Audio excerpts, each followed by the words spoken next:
So, good evening, everyone. And I'm Kavita Lakhera, Zoology faculty. And let us start with our today's paper. That's the part of your.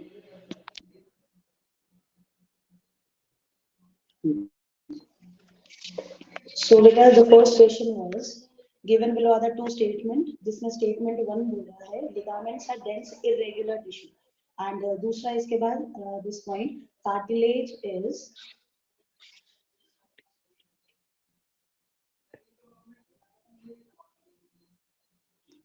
So, पहला question में वो पूछ रहा है statement one is ligaments are dense irregular tissue. So हमें पता है कि लिगामेंट्स कैसे टिश्यूज होते हैं. लिगामेंट्स आर हमने पढ़ा था इट्स योर रेगुलर टिश्यू. ये कनेक्टिव टिश्यू में रेगुलर टिश्यू के टाइप में आते हैं जो हम पढ़ते हैं दे कनेक्ट्स बोन टू बोन. ठीक है. सो स्टेटमेंट वन यहाँ पर इनकरेक्ट हो जाएगा. And cartilage is dense regular tissue. So हमें पता है कार्टिलेज जो है it is a type of your skeletal connective tissue. So इस पॉइंट ऑफ व्यू से हमारे दोनों ही statement either it's your first statement ligament are dense irregular और दूसरा statement cartilage dense irregular tissue वाला, ये दोनों ही स्टेटमेंट इस कंडीशन में फॉल्स होते हैं. So the right answer will be for this question is answer is second. 2 answer होगा इसका. ठीक है. नेक्स्ट इसके बाद एक क्वेश्चन नंबर 152. तो 152 क्वेश्चन में डायरेक्टली मैच द फॉलोइंग उन्होंने पूछा है और इसके अंदर पहला पॉइंट दिया गया है फोबिया. तो फोबिया जो है फोबिया को हम पढ़ते हैं it is the point of highest activity. हम बोल सकते हैं रिजोल्यूशन सबसे ज्यादा हाईएस्ट इसमें होता है जिसमें कि हम येलो स्पॉट पढ़ते हैं मक्यूला ल्यूटिया कहा जाता है जिसे. सो यहाँ पर हमारा जो फोबिया है डिप्रेशन हम पढ़ते हैं सेंट्रलाइज्ड पार्ट में होता है ये. तो फोबिया का answer phobia will be your third among all of this list and iris जो है इसका होगा फर्स्ट. ब्लाइंड स्पॉट हमने पढ़ा था वो पॉइंट जहां से ऑप्टिक नर्व एग्जिट होती है ब्रेन की तरफ जाती है और आर्टरी और वेन्स की एंट्री एग्जिट होती है. तो ये वाला पार्ट मैंने कहा था यहाँ पर हम पढ़ते हैं कि इस पॉइंट पे कोई भी इमेज फॉर्मेशन नहीं होता. So it is called as your blind spot. So blind spot वाले का आंसर होगा 4. फिर इसके बाद आता है स्क्लेरा. तो स्क्लेरा हम पढ़ते हैं जैसा व्हाइट ऑफ आई और वो आउटर मोस्ट लेयर का पार्ट है. सो ये होगा फर्स्ट. तो इसके अकॉर्डिंग हमारा राइट आंसर है फर्स्ट. ठीक है. नेक्स्ट है इसके बाद in which blood corpuscle the HIV question पूछ रहा है वो HIV undergoes replication. तो हम ये पॉइंट पढ़ते हैं कि रेप्लिकेट किसके अंदर होता है. सो रेप्लिकेशन और प्रोजेनी वायरसेस बनते हैं among the type of lymphocyte और एनसीईआरटी में क्लियरली मेंशन्ड है कि जिन lymphocytes को वो यूज करता है वो हमेशा होते हैं T helper cells. तो right answer will B T helper cells. Next इसके बाद मैच द फॉलोइंग अगेन. तो इसके अंदर हम पढ़ते हैं हीरोइन. यहाँ जितने भी हमारे एनसीईआरटी की लाइन में हमें दिया गया है पॉइंट टू पॉइंट इसके जो इफेक्ट्स थे वही हमें मैच द फॉलोइंग में दिया गया है. So heroin it slows down all the body functions. So A का आंसर हो जाएगा यहाँ पे इस कंडीशन में हमारा A will be in this case will be your second. Then comes marijuana. marijuana का आंसर होगा फर्स्ट. कोकेन डोपामाइन ट्रांसपोर्ट में इंटरफेरेंस करता है. तो the answer of cocaine will be 4. फिर आता है मॉर्फिन. तो मॉर्फिन हम पेन किलर्स की तरह हमें पढ़ा था it is a mild pain killer की तरह भी यूज होता है ये. सो डी का आंसर होगा third. So your right answer here is first. Next इसके बाद हमें लैक ओपेरॉन का मॉडल दिया गया है.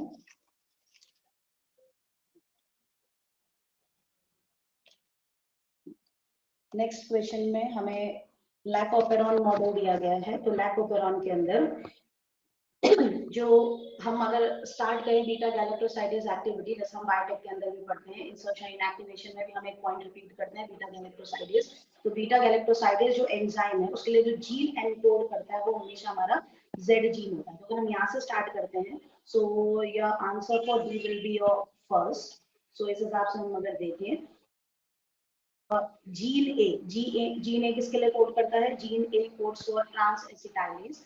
फिर उसके बाद आता है हमारा जीन वाई कोड्स फॉर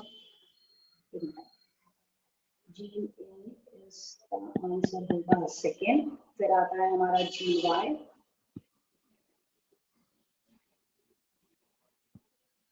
इसके दोनों gene Y, तो gene Y codes for enzyme polymerase.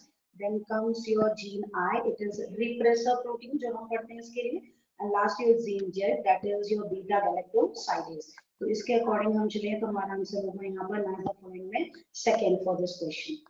Next है question, type of joints and in which type of structure inside body skeleton they are found or they occur. तो पहला दिया गया है cartilaginous joint. सो cartilaginous joint जो होते हैं,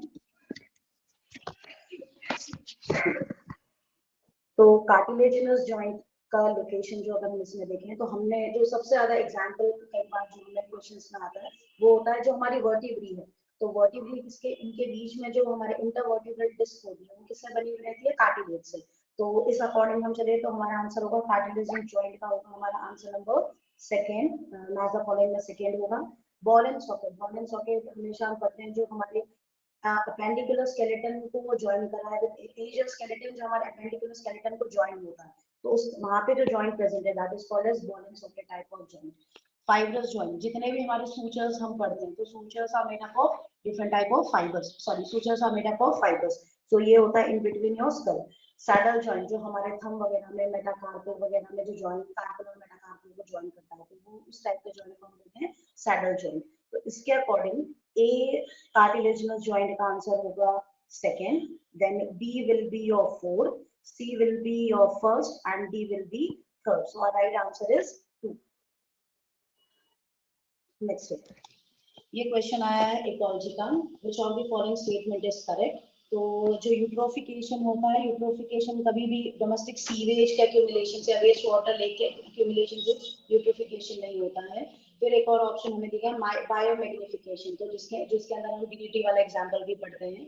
तो बायोमैग्निफिकेशन हम क्या पढ़ते हैं कि जितने भी सक्सेसिव ट्रॉफिक लेवल्स है उसके अंदर, जैसे हमने डीडीटी वगैरह पढ़ा था, तो इनका अमाउंट जो है वो इंक्रीज होता रहता है। सो टॉक्सिसिटी इंक्रीज होती रहती है। तो वो टॉक्सिक का जो भी वो टॉक्सिन है, जैसे डीडीटी का हम एग्जांपल पढ़ रहे थे वहां पे, तो इसका लेवल इंक्रीज होता है on your successive trophic levels. तो यहाँ पर आंसर हमारा हो जाएगा सेकेंड। अदर देन दिस, कभी भी अल्गल रूम जो है लार्ज अमाउंट के न्यूट्रिएंट से वो अल्गल रूम वाटर रिस्ट्रिक्ट नहीं करता है, तो ये वाला स्टेटमेंट भी हमारा इनकरेक्ट हो जाता है। और अल्गल रूम कभी भी फिशेस मोर्टेलिटी को सपोर्ट नहीं करता।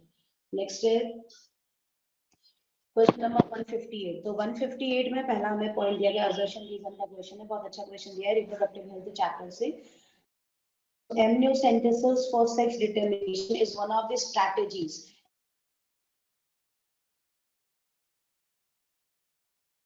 के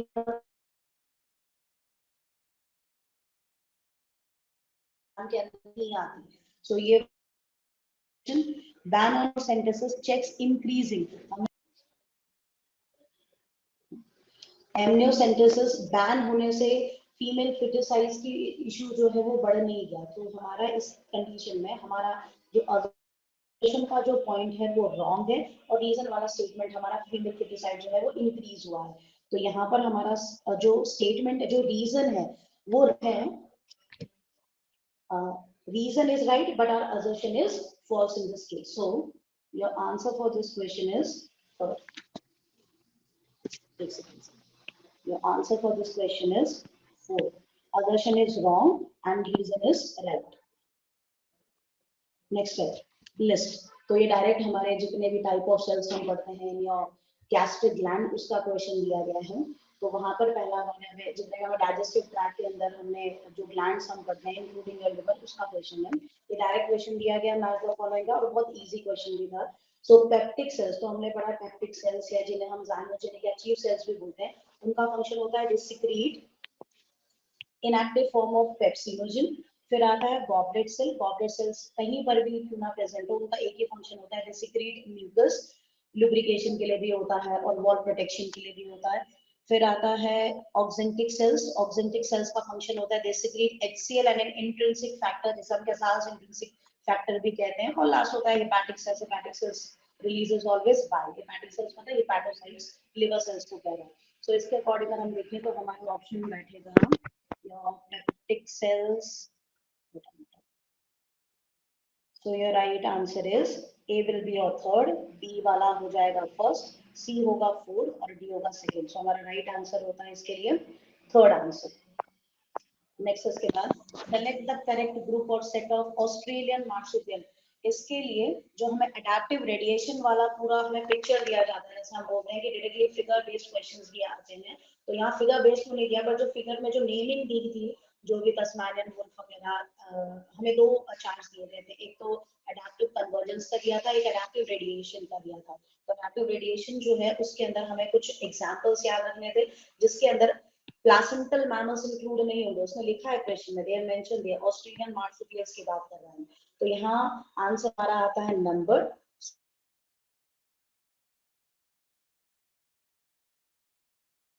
साइलेंजर। तो हमारा आंसर बनता है इस क्वेश्चन का your second.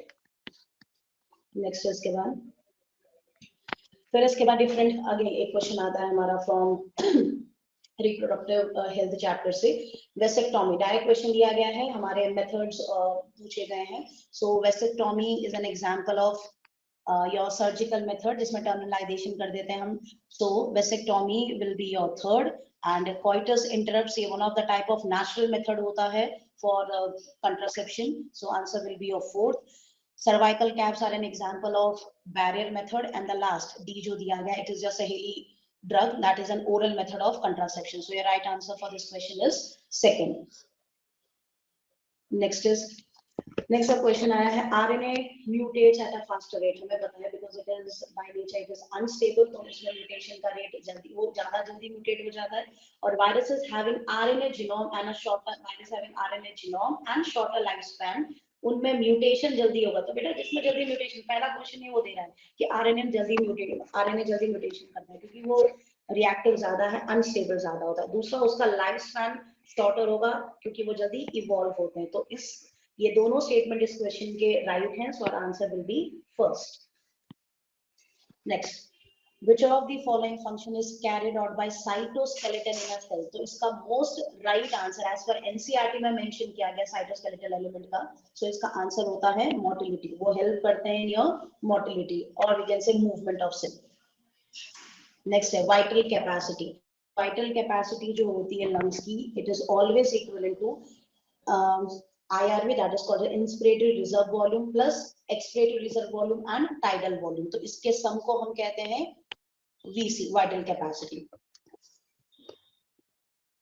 Next, 165 question, which of the following statements are correct regarding reproductive cycle, female reproductive cycle? तो पहला क्वेश्चन जो दिया गया है इसमें, नॉन प्रीमेट मैमल्स में साइक्लिकल चेंजेस, ये हम रिप्रोडक्शन इन ऑर्गेनिज्म का क्वेश्चन दिया गया है। ये actually reproduction organism and human reproduction दोनों का क्वेश्चन है ये।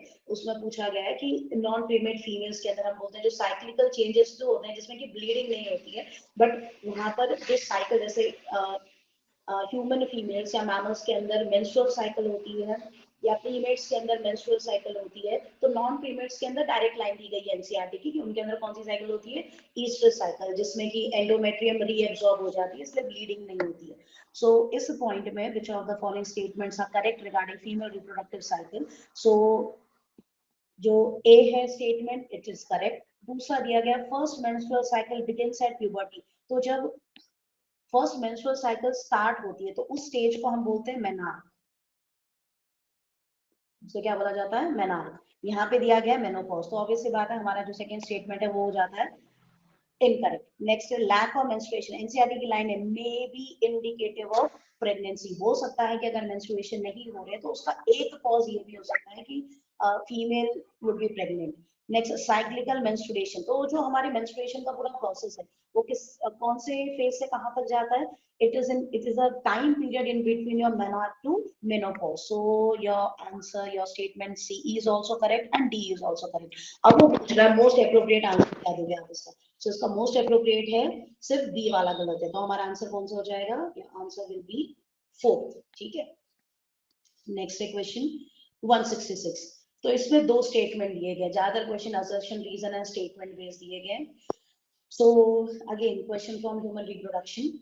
Vas deferens receives a duct from seminal vesicle and it opens into urethra as ejaculatory duct. हम पढ़ते हैं जो sperm duct जिसे vas deferens बोलते हैं, वो रिसीव करता है, vas deferens receives a duct, वो एक duct form कर रहा है, receive, वो duct में secretion कहाँ से आ रहा है, seminal vesicle. हमें पता है ये सारे exocrine glands और exocrine glands के duct होते हैं, तो यहाँ पर इस duct का नाम है ejaculatory duct. ऑब्वियसली बात है, इस इजैकुलेट डक्ट की ओपनिंग आगे जाके किसमें होती है, यूरेथ्रा में. एक तो स्टेटमेंट फर्स्ट करेक्ट हो गया. फिर स्टेटमेंट 2 है, हम पढ़ते हैं we have something called as cervix, ठीक है, और ये सर्विक्स आगे जाके ओपन होता है into the part of vagina. तो सर्विक्स जो है वो क्या फॉर्म करती है, इट फॉर्म्स सर्वाइकल कैनाल, और जो वेजाइना है is a receptive part for penis, vagina, और ये दोनों सर्वाइकल कैनाल प्लस वेजाइना, ये दोनों मिलके बनाती हैं birth canal. They both combines to form birth canal. So यहाँ पर दोनों स्टेटमेंट हमारे करेक्ट हैं. So our answer will be both statements are true. Next question है क्वेश्चन नंबर 167. तो 167 के अंदर ये हमारा इकोलॉजी का क्वेश्चन है. Electrostatic precipitator is most widely used in thermal power plant. तो हम जब पढ़ाते हैं इलेक्ट्रोस्टैटिक प्रेसिपिटेटर तो उसमें हम फंक्शन में भी बताते हैं कि सबसे ज्यादा फंक्शन इसका जब यूसेज या एप्लीकेशन हम पढ़ाते हैं तो हम पढ़ते हैं कि वो सबसे ज्यादा कहाँ यूज किए जाते हैं, थर्मल पावर प्लांट्स में. तो दूसरा बोल रहा है electric thermal power plant removes ionizing radiation. thermal power plants में ionizing radiation remove के लिए कभी भी electrostatic precipitator को use नहीं करते हैं, तो air को clean करने के लिए use होता है. So your right answer for this question is your statement 1 is correct while statement 2 is incorrect. Next है, तो जब मेटिंग हमारे इसमें पेडिग्री के अंदर सिंबल्स दिखाए जाते हैं, जब रिलेटिव्स के बीच में हम बोलते हैं मेटिंग दिखाई जाती है, तो they are always represented by two dashes. So this answer is correct. 168 का सेकंड होगा आंसर. नेक्स्ट है 169 question. Match the list 1 with the list 2. So हम पूरा यहाँ पर ईसीजी का पार्ट अगर देखें तो रिप्रेजेंटेशन जब हम पढ़ते हैं तो यहाँ पर है पहला पी वेव. तो पी वेव क्या करता है, सबसे पहले हम पढ़ते हैं कार्डिक साइकिल के अंदर कि जो पहला प्रोसेस है वो हम पढ़ते हैं एट्रियल सिस्टोल. तो एट्रियल सिस्टोल को हम बोलते हैं एट्रियल डीपोलराइजेशन. पहले डीपोलराइजेशन होगा तब जाके हम बोलते हैं एट्रिया कॉन्ट्रैक्ट होगा. तो हमारा पी वेव क्या रिप्रेजेंट करता है, it represents depolarization of atria. दूसरा क्यू वेव. क्यू वेव ये बता रहा है एट्रिया कॉन्ट्रैक्ट हो गया, ब्लड जो है वो एट्रिया से आ चुका है वेंट्रिकल्स में. तो अब किसकी बारी है कॉन्ट्रैक्ट होने की, वेंट्रिकल्स अब कॉन्ट्रैक्ट करेंगे. तो वेंट्रिकल्स जब कॉन्ट्रैक्ट करते हैं या ड्यूरिंग वेंट्रिकुलर कॉन्ट्रैक्शन, तो जब वो इनिशिएट होता है तो जो पहली वेव आती है इट इज योर क्यू. तो हम ऐसे सो ये जो वेव है this is P wave, this is Q R S, और इसको हम रिप्रेजेंट करते हैं as a T wave. So T wave क्या रिप्रेजेंट कर रहा है, P wave represents depolarization of atria. फिर आता है क्यू वेव. क्यू वेव बता रहा है कि बिगनिंग हो रही है. सिर्फ क्या हो रही है यहाँ पे, बिगनिंग हो रही है सिस्टोल की. कौन सा सिस्टोल बोल रहा है ये, it is beginning of ventricular systole. कौन सा सिस्टोल हो रहा है यहाँ पे, वेंट्रिकुलर सिस्टोल हो रहा है. फिर उसके बाद इसके कारण बिकॉज क्यू वेव जनरेट हो रही है, क्यू वेव हम बोल सकते हैं यहाँ पे फॉर्म हो रही है, तो यहाँ पे वेंट्रिकल का सिस्टोल या वेंट्रिकुलर कॉन्ट्रैक्शन इनिशिएट हो रहा है. और हमें पता अगर वेंट्रिकुलर कॉन्ट्रैक्शन इनिशिएट होगा तो ऑब्वियसली बात है वो किस पे रिजल्ट करेगा, it is resulting into the QRS complex. और क्यूआरएस कॉम्प्लेक्स को हम बोलते हैं डीपोलराइजेशन. ये प्रोसेस को पूरा बोला जाएगा डीपोलराइजेशन ऑफ वेंट्रिकल्स. तो क्यूआरएस हमें क्या शो करते हैं, डीपोलराइजेशन ऑफ वेंट्रिकल्स. लास्ट में एट्रिया कॉन्ट्रैक्ट हो गया, वेंट्रिकल्स कॉन्ट्रैक्ट हो गए, अब एट्रिया रिलैक्स कर रहा है, वेंट्रिकल्स कॉन्ट्रैक्ट हो चुके हैं, तो वेंट्रिकल्स का टाइम आ रहा है रिलैक्स होने का. तो ventricular relaxation is called as ventricular repolarization, जिसे हम डायस्टोल भी कहते हैं. सो हमारा आंसर इसका होगा P wave. P wave shows your third, that is your depolarization of atria. Q wave shows first beginning of systole. QRS complex show करते हैं हमें depolarization of ventricles. और जो T wave है, T wave जो है ये बता रहा है कि हमारे ventricles जो है वो रिलैक्स हो चुके हैं. सो आंसर होगा हमारा इसका. सो इसके अकॉर्डिंग अगर हम चले तो P wave is your A is third, B is first, C is fourth, and D is second. So your answer will be first for 169.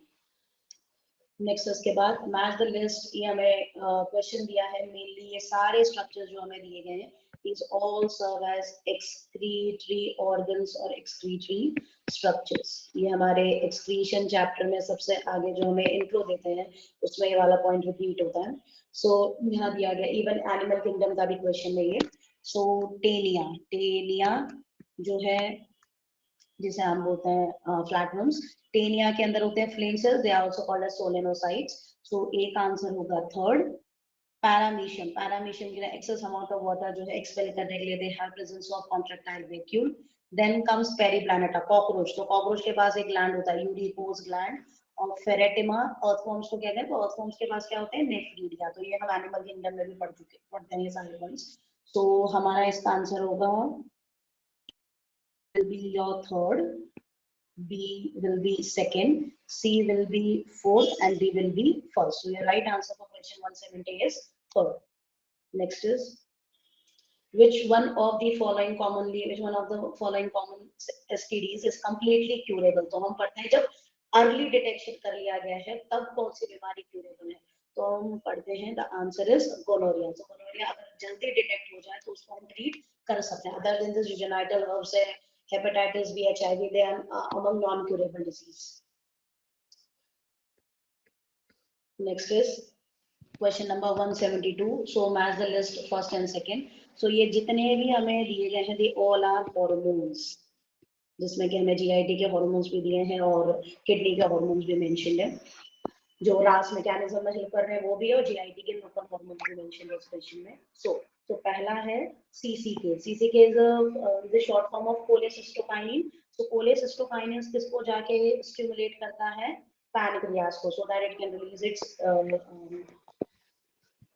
its secretion. So CCK is your first, then comes your GIP, that is gastric inhibitory peptide। ये gastrin जो release किया जाता है already G cells of stomach या gastric gland के G sales जो gastrin नाम का हार्मोन रिलीज करते हैं, ये उसे इनहिबिट करता है, क्योंकि एक बार अगर फूड डाइजेस्ट हो चुका है स्टमक में और अगर वो स्टमक से अब आ रहा है इनटू योर स्मॉल इंटेस्टाइन, तो अब ऑब्वियस सी बात है हमें फूड जो है वो अपनी लोकेशन, मतलब स्टमक की लोकेशन छोड़कर अगर स्मॉल इंटेस्टाइन में एंट्री ले चुका है तो हमें और अमाउंट ऑफ गैस्ट्रिन को सिक्रीट करने की कोई जरूरत नहीं, क्योंकि गैस्ट्रिन इटसेल्फ गैस्ट्रिक ग्लैंड्स को स्टिमुलेट करता है सिक्रीशन देने के लिए। तो यहाँ पर इस केस में GIP that is gastric inhibitory peptide जो है ये कहाँ से रिलीज होता है, it is release from gastric gland. Gastric gland से ही रिलीज होता है, सॉरी ये जो है ये GIP ये गैस्ट्रिक ग्लैंड की सिक्रीशन को रिटार्ड करता है, या हम बोल सकते हैं गैस्ट्रिन की क्या बोल सकते हैं एक्टिविटी को इनहिबिट करने वाला हार्मोन है। नेक्स्ट है उसके बाद ANF। ANF हार्ट से रिलीज होने वाला और जो रास को क्रॉस चेक करने के लिए चेक मैकेनिज्म की तरह यूज होता है, एट्रियल नाइट्रोयूरेटिक फैक्टर। ये रिलीज होता है from the part of your heart. जब हार्ट में ब्लड का प्रेशर इंक्रीज हो जाएगा, GFR रेट इंक्रीज होगा, वेसल्स कॉन्स्ट्रिक्ट होंगे, एंजियोटेंसिन वगैरह मैकेनिज्म जो है रास का वो एक्टिवेट हो जाएगा, तो ये एक्शन में आता है ताकि हमारा जो BP है, इंक्रीज BP वो डिक्रीज हो सके, बढ़ा हुआ BP जो है वो नॉर्मल पे आ सके। तो ANF is release from the part of your heart. So ANF वाला हो जाएगा हमारा हार्ट।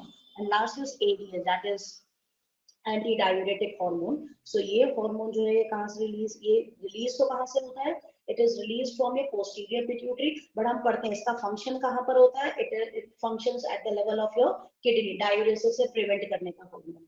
सो 172 का राइट आंसर हो जाता है हमारा फर्स्ट। नेक्स्ट दिया गया है क्वेश्चन फ्रॉम बायोमोलिक्यूल्स एंजाइम्स के पार्ट से दिया गया एक क्वेश्चन है। सो पॉइंट है हमारा या क्वेश्चन है 173 में, There are two statements. Statement 1 बोल रहा है कि जो लो टेम्परेचर है वो एंजाइम को टेम्पररी इनएक्टिव रखता है। हम ऐसे, मैंने तुम्हें ये पॉइंट भी पढ़ाया था इस तरह से, हम इस तरह से पढ़ते हैं इसे कि जब भी हम कुछ एंजाइम या हम अगर रेफ्रिजरेट करते हैं किसी सब्सटेंस को, तो हम कर क्या रहे हैं वहां पे, हम उसकी जो एंजाइमेटिक एक्टिविटी उसे स्लो डाउन कर रहे हैं, उसे डीएक्टिवेट नहीं कर रहे हैं, उसे या डीनेचर नहीं कर रहे हैं, उसे सिर्फ कुछ समय के लिए इनएक्टिव कर रहे हैं। तो लो टेम्परेचर हर कंडीशन में क्या करेगा, एंजाइम को कुछ समय के लिए टेम्पररी पीरियड ऑफ टाइम के लिए इनएक्टिव कर देगा। जबकि हाई टेम्परेचर के अंदर क्या होता है, protein, most of the enzymes are made up of proteins, या अगर वो न्यूक्लिक एसिड से भी बने हुए हैं, तो हमें पता है बॉन्ड्स ब्रेक हो जाते हैं। सो पॉइंट दिया गया है high temperature destroys the enzymatic activity, क्योंकि हमने पढ़ा है proteins high temperature, tertiary structure of protein, कौन सा structure, tertiary structure of protein हो जाता है denature, it gets destroyed or it get denatured.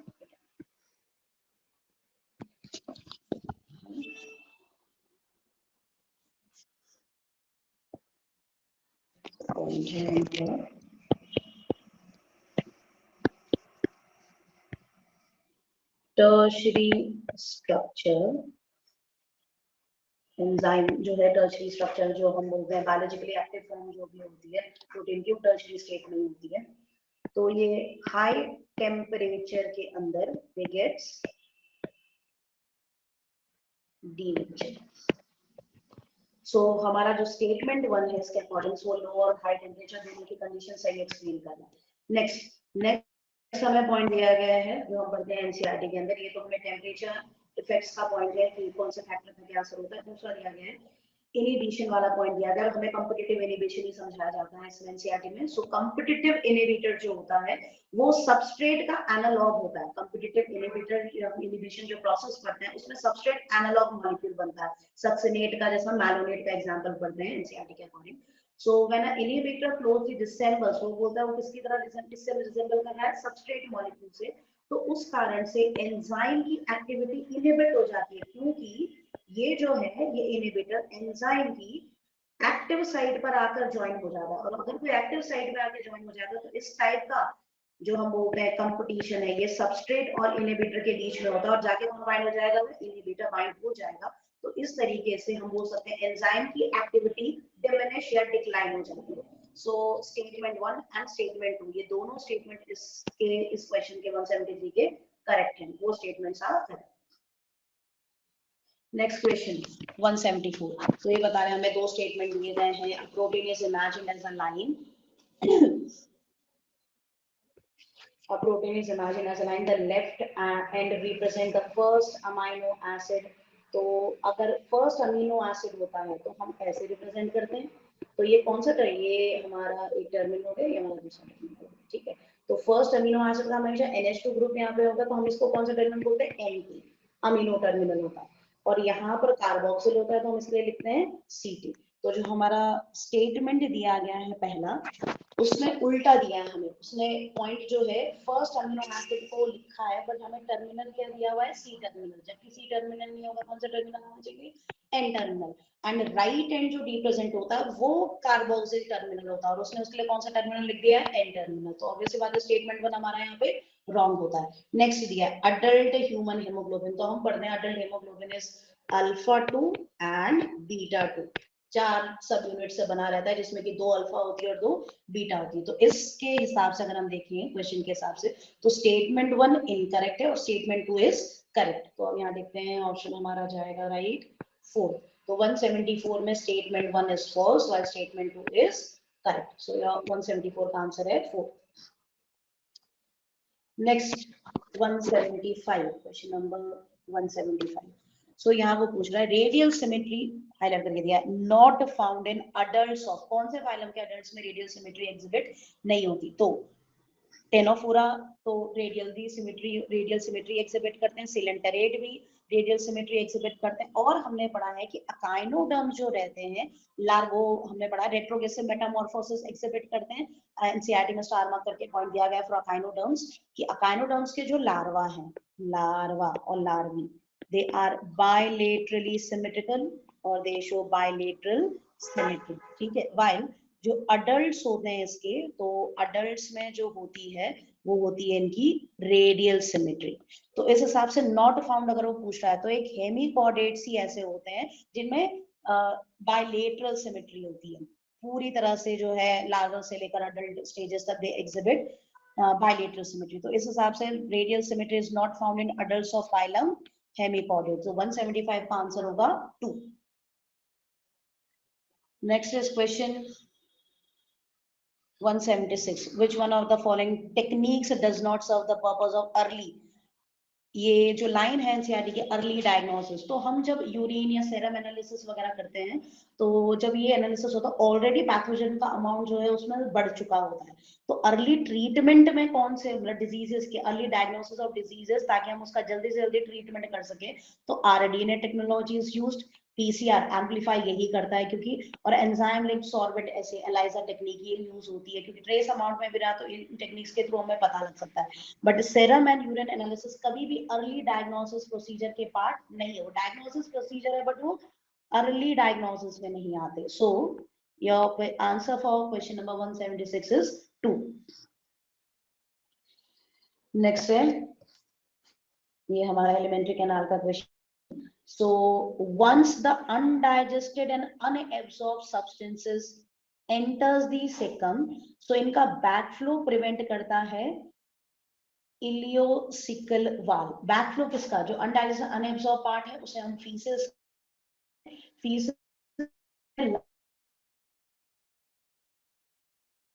Small intestine का जो लास्ट पार्ट होता है इलियम, इलियम से ऐसा बनाते हैं, this is the part of ileum और this is the starting part of your caecum.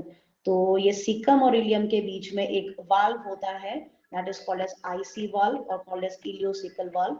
तो ये बैकफ्लो प्रिवेंट करता है ऑफ योर फीसेस, ताकि फीसेस जो है वो आगे जाके सिकम से फिर कोलन रेक्टम से बाहर इजेस्ट कर दिया या डेफिकेट किया जा सके। सो 177 का answer is 2। Next is which of the following are not considered as a part of endomembrane। तो हम पढ़ते हैं एंडोमेम्ब्रेन सिस्टम के अंदर गल, that is your Golgi apparatus, ER and lysosome. तो नॉट कंसिडर्ड ही उसने पूछा है। So mitochondria is not a part of endomembrane system, chloroplast is also not a part of endomembrane system, as well as peroxisome। So our answer for 178 will be A, C and E। So 170 का answer होगा हमारा 2, क्योंकि endoplasmic reticulum, Golgi और lysosome ये किसके अंदर आते हैं, गर्ल सिस्टम के अंदर आते हैं, एंडोमेम्ब्रेन सिस्टम के अंदर। नेक्स्ट है question of genetic disorders, question number 179। Broad palm with a single palm crease visible, कौन से पर्सन का हम बोल सकते हैं वन ऑफ द मॉर्फोलॉजिकल हम बोल सकते हैं कैरेक्टर है, जिसमें पाम जो है वो बहुत ज्यादा चौड़े होते हैं और उसमें जो रेखाएं हैं वो एक सिंगल पाम में क्रीज ही प्रेजेंट होगी। So the answer for this question is Turners, sorry for this question is down syndrome. Down syndrome के जो मरीज होते हैं उनमें पाम ब्रॉडर होता है और उसमें उनके पाम में सिर्फ एक ही क्रीज प्रेजेंट होगी और वो डायरेक्टली हमें दिखाई भी देती है। सो 179 का आंसर होगा फर्स्ट। नेक्स्ट इसके बाद question number 180। So given below the statement one is level, okay. So assertion में वो पूछ रहा है हमें कि नेफ्रॉन्स दो प्रकार के होते हैं, एक कॉर्टिकल और एक जक्स्टा। तो ये किसके ऊपर डिपेंड करता है, दे वो depend upon their position based on their relative position of cortex and medulla. तो हम क्या पढ़ते हैं इसमें, कॉर्टिकल नेफ्रॉन्स का लूप ऑफ इनलेट छोटा होता है, while medullary nephrons का लूप ऑफ इनलेट लॉन्गर होता है। हम पढ़ते हैं जिनका जिन एनिमल्स का ज़ेरोफाइटिक एडेप्टेशन होता है तो उन्हें ज्यादा से ज्यादा वाटर को एब्सॉर्ब करना होता है, तो लूप ऑफ इनलेट उन जानवरों में लॉन्गर होता है। तो वो बोल रहे हैं, तो जक्स्टा मेडुलरी जो है उनका लूप ऑफ इनलेट लॉन्ग है, while कॉर्टिकल नेफ्रॉन्स के अंदर लूप ऑफ इनलेट शॉर्ट है। तो रीजन वो कह रहा है इसमें, तो हमारा असर्शन तो राइट है, ठीक है। Reason, juxtamedullary nephrons have short loop of inlay। अभी मैं बोल रही हूँ कि juxtamedullary nephrons का loop of inlay long होता है, they have long loop of inlay, while cortical nephrons have short loop of inlay और short Henle's loop। तो यहाँ पर ये स्टेटमेंट रीजन जो है वो बिल्कुल भी करेक्ट नहीं है। वो बोल रहे हैं कि उन्होंने उल्टा लिख दिया यहाँ पे रीजन में। सो juxtamedullary nephrons have short loop of inlay, इनका लॉन्ग होता है, तो ये शॉर्ट वाला पॉइंट रॉन्ग हो गया यहाँ पे। Cortical nephrons have longer loop of Henle. तो इस पॉइंट ऑफ व्यू से अगर हम चले तो हमारा assertion,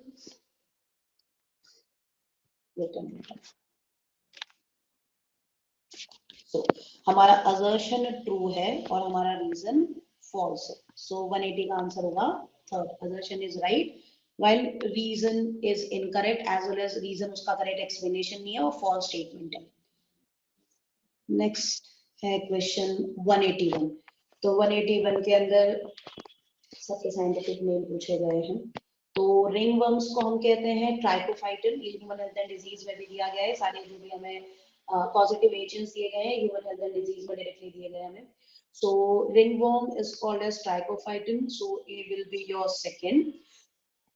B is your phylacteries. Phylacteries elephantiasis भी हम जिसे बोलते हैं. So इसका नाम है Wuchereria bancrofti. So your B is third, A is the second, B is third. Malaria is the malaria का जो नाम है it is Plasmodium vivax. So it's your fourth. And pneumonia का जो है pneumonia का पॉजिटिव, मलेरिया का positive agent Plasmodium virus है और निमोनिया का पॉजिटिव एजेंट हेमोफिलस इन्फ्लुएंसी है. सो ये होगा डी. तो 181 का आंसर होगा first. Next question is, so next question हमारा which of the following is not a cloning vector. So yeast artificial chromosome cloning vector की तरह यूज होता है. बैक्टीरियल आर्टिफिशियल क्रोमोसोम भी क्लोनिंग वेक्टर की तरह यूज होता है. पीडीआर आर्टिफिशियल क्लोनिंग वेक्टर में आता है. तो इन सब में क्लोनिंग वेक्टर की तरह प्रोब्स, मॉलिक्यूलर प्रोब्स जो हम पढ़ते हैं वो कभी भी क्लोनिंग वेक्टर की तरह वर्क नहीं करते हैं. तो 182 का आंसर होगा हमारा fourth. Right answer is fourth. Next question है हमारा क्वेश्चन नंबर 183, ह्यूमन रिप्रोडक्शन का क्वेश्चन है. So assertion reason में पहला assertion दिया गया endometrium is necessary for implantation. हम पढ़ते हैं female is said to be pregnant only when blastocyst gets implanted on endometrium. So blastocyst का implant होना बहुत जरूरी है और वो कहाँ पे जाके implant होता है? endometrium, innermost layer, वही cyclical changes करती है, highly vascularized layer. So endometrium, ये वाला assertion वाला point right है. अब वो दूसरा point बोल रहा है, reason क्या explain कर रहा है वो इसका, वो कह रहा है in absence of fertilization corpus luteum degenerate and causes disintegration of endometrium. हम पढ़ते हैं ये कि अगर fertilization का process हुआ ही नहीं है तो कॉर्पस ल्यूटम भी 9 डेज के बाद अगर फर्टिलाइजेशन नहीं हुआ तो 9 दिन बाद कॉर्पस ल्यूटम ऑटोमेटिकली डीजेनरेट होने लगती है, डिसइंटीग्रेट हो जाती है हम बोल सकते हैं. तो इसी के कारण तो मेंस्ट्रुअल साइकिल कॉज होती है. तो इस केस में असर्शन भी राइट है बट और रीजन भी राइट है, but reason is not the correct explanation of assertion. तो इस पॉइंट ऑफ व्यू से 183 के दोनों स्टेटमेंट हमारे हो जाते हैं correct. So A and R are both are correct and R is not the correct explanation of A. So 183 का आंसर होगा 2. नेक्स्ट है क्वेश्चन नंबर 184. तो क्वेश्चन दिया गया है प्रोकैरियोट्स के अंदर पॉजिटिवली चार्ज डीएनए. पहले तो बात, डीएनए कभी भी पॉजिटिवली चार्ज होता ही नहीं. ठीक है, तो यहीं से ये हमारा जो स्टेटमेंट है ये रॉन्ग हो जाता है कि प्रोकैरियोट्स में बोल रहे जो न्यूक्लियोइड है उसमें वो बोल रहा है कि positively charge DNA is held with some negatively charge protein. तो नेगेटिवली चार्ज प्रोटीन नहीं होते जनरली, हम जब स्टोन मॉड्यूल वगैरह भी पढ़ते हैं. So they are always positively charge protein and DNA और any type of nucleic acid it will be always negatively charge. So हमारा पहला स्टेटमेंट तो रॉन्ग होता है. दूसरा है यूकैरियोट्स के अंदर नेगेटिवली चार्ज डीएनए को रैप किया जाता है अराउंड पॉजिटिवली चार्ज स्टोन जो कि एक ऑक्टेमर बनाता है and it is forming a nucleosome. तो हमारा स्टेटमेंट 2 इज करेक्ट. सो इसके हिसाब से हम चलें तो statement 1 is incorrect and statement 2 is correct. So for 184 answer is 4. Next 185. बहुत अच्छा क्वेश्चन आया था इकोलॉजी का. A leopard and a lion in a forest grassland. तो हम देख सकते हैं दोनों कार्निवोर हैं. कंपटीशन, इनमें जो इंटरेक्शन है, नेम ऑफ इंटरेक्शन बताना है, स्पीशीज के इंटरेक्शन और इस इंटरेक्शन को क्या बोलते हैं ये बताना है इस लाइन ऑफ कॉलम में. सो लेपर्ड और लायन जब वो फॉरेस्ट या किसी ग्रासलैंड में होते हैं तो वो दोनों क्या कर रहे हैं, वो कंपटीशन एग्जिबिट करते हैं.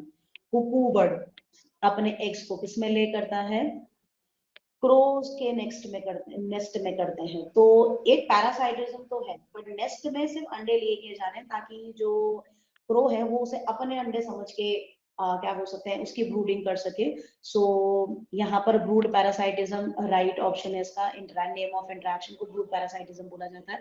Fungi root of higher plants gymnosperm specifically, इनके बीच में जो एसोसिएशन होता है that is called as mycorrhizae and इस एसोसिएशन को कहा जाता है mutualism. And cattle egret जो है वो कैटल्स की बॉडी के ऊपर बैठने वाला एक बर्ड होता है तो वो कैटल्स के ऊपर सरवाइव करता है। जैसे इस इंटरेक्शन में कैटल्स को फायदा है और सॉरी कैटल एग्रेट को फायदा है और कैटल्स को ना फायदा है ना नुकसान है, तो इस इंटरेक्शन को कमेंसलिज्म। तो इसके अकॉर्डिंग इंटरेक्टिंग स्पीशीज के according A first, B second, C third and D will be fourth. So our answer for 185 is first. Next, which of the following are not under the control of thyroid hormone? Thyroid hormone के कुछ functions लिखे गए हैं जिसमें कि इन 5 mention functions में से 2 उसके फंक्शन नहीं होते। सो पहला हमारा इसमें जाएगा, एक तो maintenance of water and electrolyte. Thyroid hormone helps in maintenance of water and electrolyte in our body. Basal metabolic rate, क्योंकि it helps in metabolism of carbohydrates, fats as well as protein, so it participates in regulating or controlling DMR rate of body. Normal rhythm of sleep and wake cycle, ये इसका जवाब नहीं होता है। immune system development, ये दोनों जो हमें C and D ऑप्शन दिए गए हैं, ये sleep and wake cycle is the function of pineal gland and the hormone released from pineal gland जो है it is melatonin. Development of immune system is the function of thymosin. Thymus gland जैसे जैसे as बढ़ती है वो क्या बोलते हैं डीजनरेट होने लगता है। And erythropoiesis the function of again thyroid hormone. तो इन सब में से वो पूछ रहा है correct answer for from the options given below is A is your correct, B is correct and E is correct. So choose a correct answer from the sorry following option. Not correct पूछ रहा है, sorry not पूछ रहा है, तो not function होंगे। Your answer will be B. पूछ रहा है ना, so your answer will be C and your answer will be D, क्योंकि इट इज आस्किंग कि बाकी तो उसके फंक्शन है थायराइड हार्मोन के, सिर्फ 2 फंक्शन नहीं मैंने बताया। तो sleep and wake cycle pineal gland से रिलीज होने वाला मेलाटोनिन का फंक्शन है, और थाइमस से जो रिलीज होता है वो हार्मोन होता है थाइमोसिन। तो वो development of immunity T lymphocytes के क्या बोलते हैं training school of T lymphocyte भी कहते हैं हम थाइमस को। सो इसके अकॉर्डिंग 186 का आंसर होगा हमारा third, C and D only. 186 के बाद है question 187। In cockroach the excretion is brought by. Cockroach में एक्सक्रीशन कौन करता है? तो एक्सक्रीशन इज डन बाय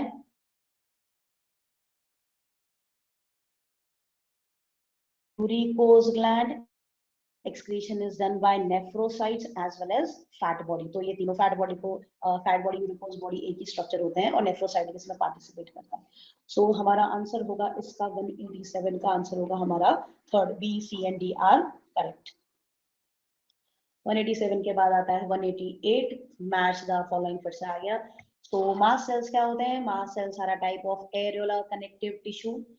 ब्रोंकियोस का इनर सरफेस में हमेशा सीलिएटेड एपिथेलियम और डस्ट वगैरह पार्टिकल्स ट्रैप वगैरह हम पढ़ते हैं सीलिएटेड एपिथेलियम।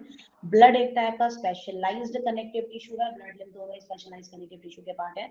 और नेफ्रॉन के ट्यूबुलर पार्ट्स को क्या करना होता है? रीएब्जॉर्प्शन करना होता है। तो रीएब्जॉर्प्शन वगैरह के लिए माइक्रोविलर सेल्स या जो भी सेल्स होते हैं वो होते हैं हमेशा modifications of cuboidal epithelium. So your answer for question number 188 ए का होगा second, B will be your inner surface of bronchiole is first, fourth, and D1 is third. So your answer is for question number 188 is A is for second. So your answer for 188 is third. Next question is question number 189. The unique mammalian characteristics are, direct question पूछा जो हम NCERT में line पढ़ते हैं। There is a mammal is differentiated from other types of group of animals on the basis of presence of hairs, presence of external ears called as pinna, and presence of mammary gland। Mammary gland की हो सकते हैं presence के कारण ही mammals नाम दिया गया है। So your answer for question number 189 is second. Now moving forward for question number 190. Select the correct statements with reference to chordates। तो बेटा chordates में mid dots और solid double nerve cord नहीं होता है character, ठीक है।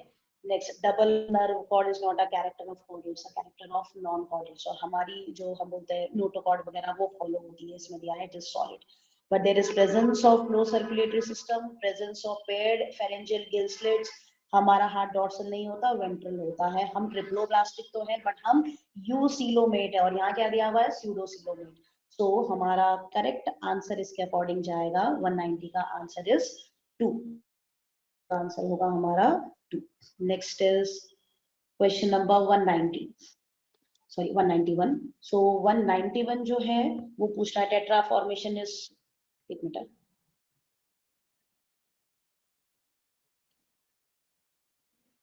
now tetrad formation seen during leptotene, wrong statement, but statement कौन सा हमारा, during anaphase the centromere split and chromatids are separated, so ये statement हमारा correct है। terminalization takes place during pachytene, ये पैकेटीन का प्रोसेस नहीं है। Nucleolus, Golgi complex and ER are reformed during telophase, ये दोनों स्टेटमेंट, ये वाला स्टेटमेंट हमारा राइट है। Crossing over takes place between sister chromatids, ये हमारा रॉन्ग स्टेटमेंट होगा अगेन। तो हमारा answer for 191 is your B as well as your answer D. So right or correct answers for 191 are second जो है हमारा ऑप्शन, सेकेंड टिक मार्क हम करेंगे for question number 191। Next question is the parts of human brain that helps in regulation of sexual behaviour, expression, excitement, pleasure, rage, ये सारे emotions जो वो हमें बता रहा है। It is a function of limbic system. Limbic system is a combination of hippocampus and amygdala, and along with hypothalamus it helps in regulation of emotions, sexual behavior, expression, libido is a male sexual behavior बोलते हैं यहाँ पे, expression, excitement, pleasure, rage, anger वगैरह, fear, इन सबको control करता है। So our answer for 192 is first. Next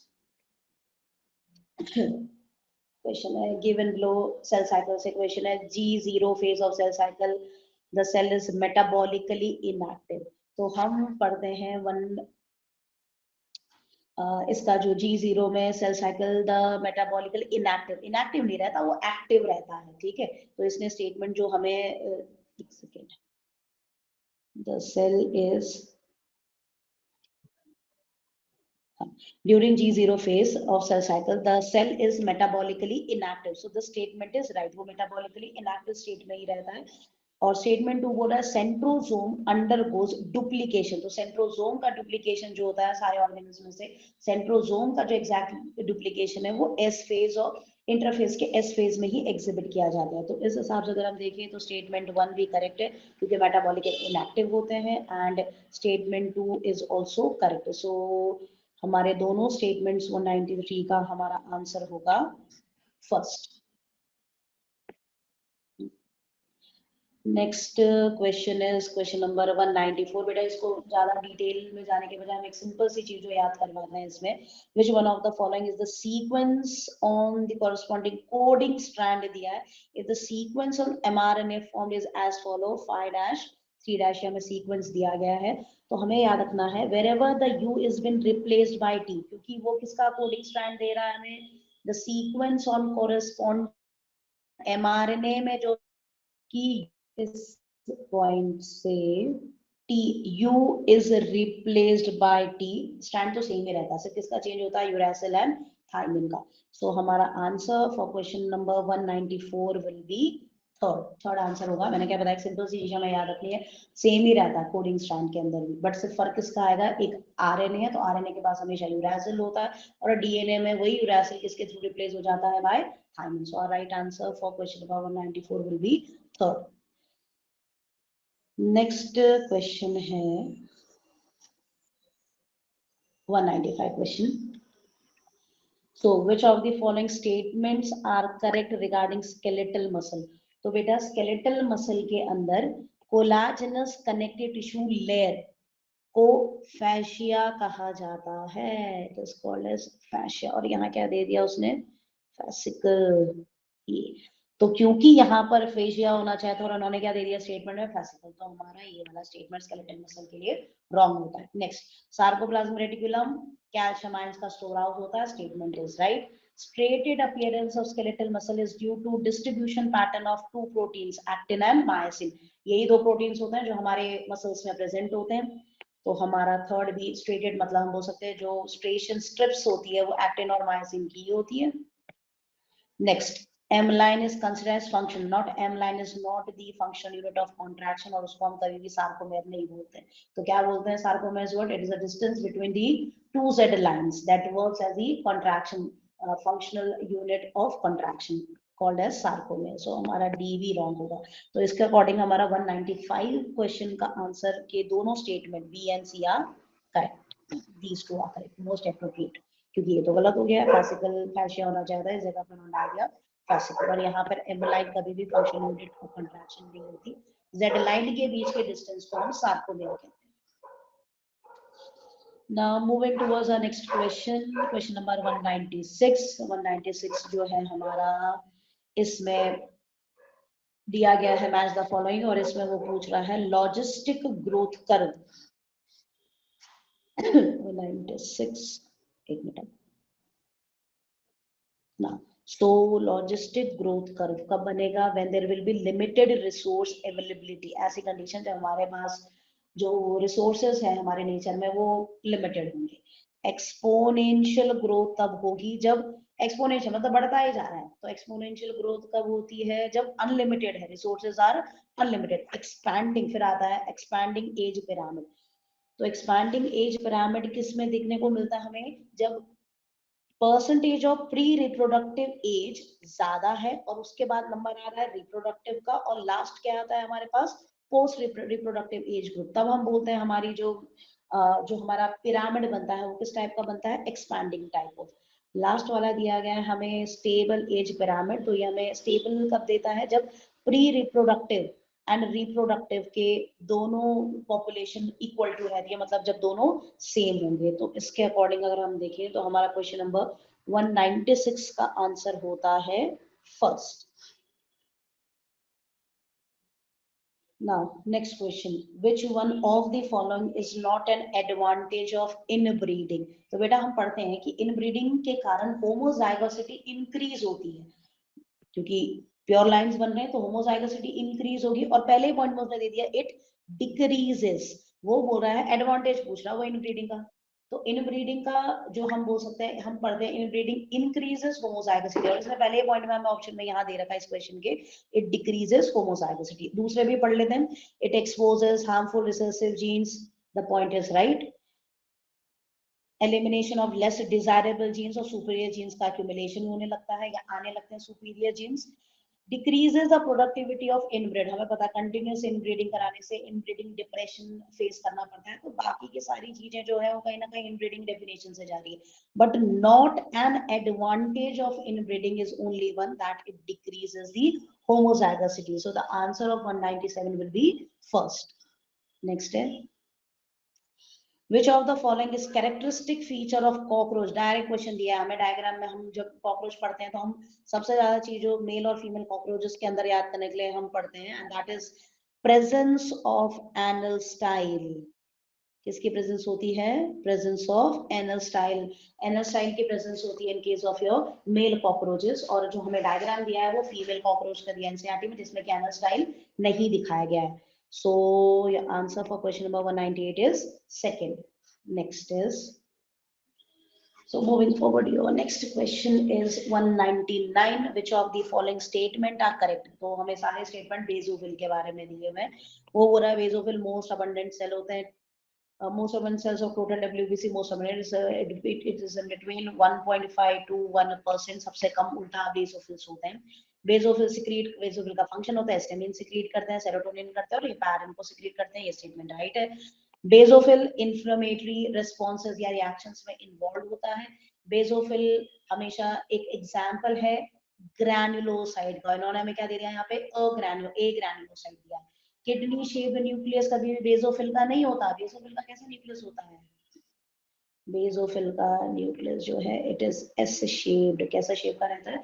S shaped nucleus होता है। तो हमारा डी बी ए रॉन्ग, डी रॉन्ग, ई रॉन्ग। तो राइट हमारा आंसर होगा 199 का आंसर है हमारा बी एंड सी।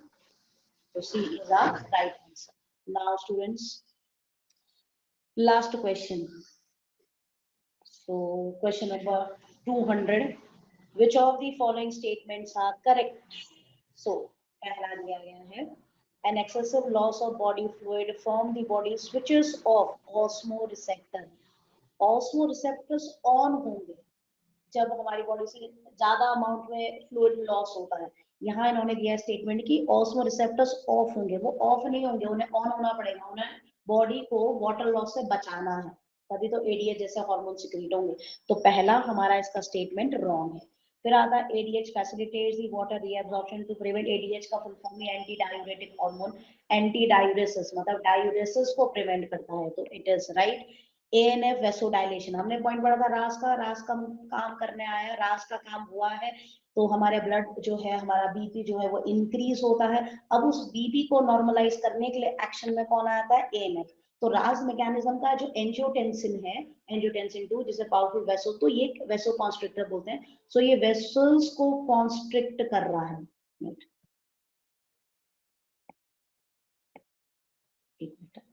सो रास के अंदर वेसो कॉन्स्ट्रिक्शन चल रहा है, ब्लड वेसल्स को कॉन्स्ट्रिक्ट किया जा रहा है। तो एएनएफ मैं पूरी क्रॉस करने आता है, उसे क्रॉस चेक मैकेनिज्म है उसके ऊपर। तो एएनएफ आके क्या कर रहा है? वेसल्स को डायलेट कर रहा है, ब्लड वेसल्स को डायलेट कर रहा है। तो हमारा सी स्टेटमेंट भी राइट है। ADH causes increase in BP, anti diuretic hormone के कारण ब्लड प्रेशर इंक्रीज हो जाता है, तो राइट है, क्योंकि वो ग्लोमेरुलर ब्लड फ्लो इंक्रीज करता है। एडीएच का एक फंक्शन तो वाटर रीअब्जॉर्प्शन है, दूसरा पाथवे जो हम पढ़ते हैं वो यही पढ़ाया जाता है कि बीपी इंक्रीज में इन्वॉल्व है ये, क्योंकि वेसल को कॉन्स्ट्रिक्ट करने में भी हेल्प कर लेता है। तो ADH is responsible for decrease, ये अभी मैंने तुम्हें बताया वेसल्स को कॉन्स्ट्रिक्ट करेगा तो ऑब्वियस सी बात है बीपी बढ़ेगा, बीपी घटेगा थोड़ी ना। So ADH is responsible for decrease in GFR, so it's your wrong statement. So the correct answer for the option given below is your answer B is correct, your statement B is correct, C is correct and D is correct. So the answer of question number 200 is second. तो इस प्रकार से हम अपने सारे zoology के question solve कर लिए हैं।